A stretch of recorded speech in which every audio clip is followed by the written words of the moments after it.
Every day, billions of people hear the same sound: the crack of a potato chip, the crunch of toast, the snap of a crispy chicken wing. We love that sound so much that entire industries spend millions trying to perfect it. Food companies measure crunch. Restaurants advertise crispiness. People even complain when their favorite foods lose it. But here's the strange part. Your ancestors never tasted potato chips. They never ate fried chicken. They never opened a bag of snacks. So why does a modern human brain get excited by a sound that didn't even exist for most of human history?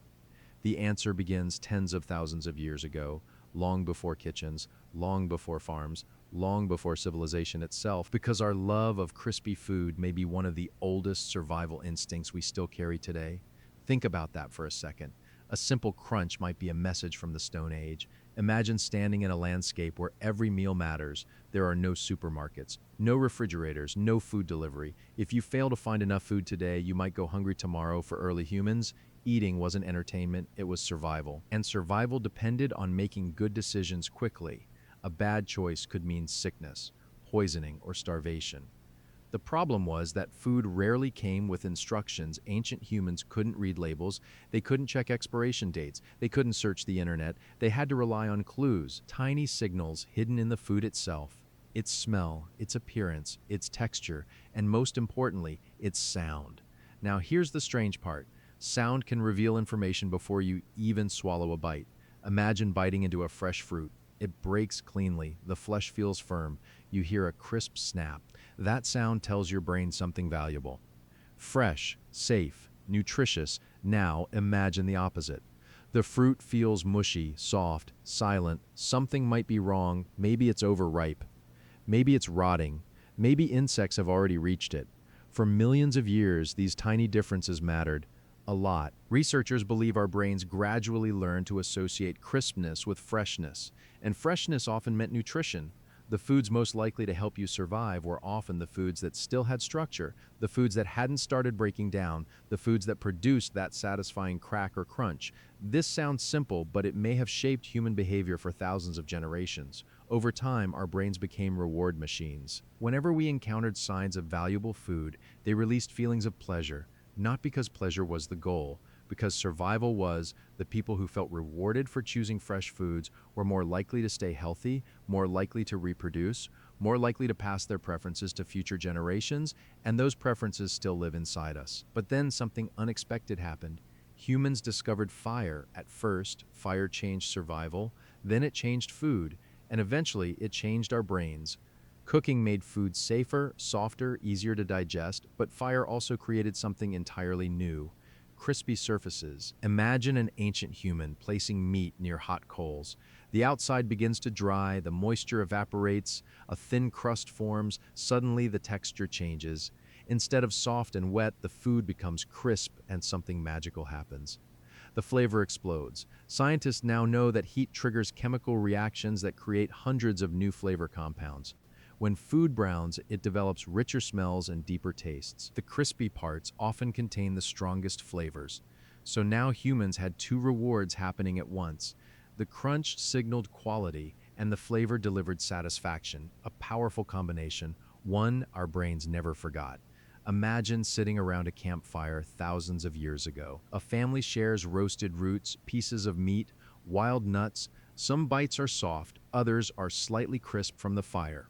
Without understanding chemistry, they discover something important. The crispy bites taste better again and again, generation after generation. The preference grows stronger, not because anyone planned it, because evolution quietly reinforced it.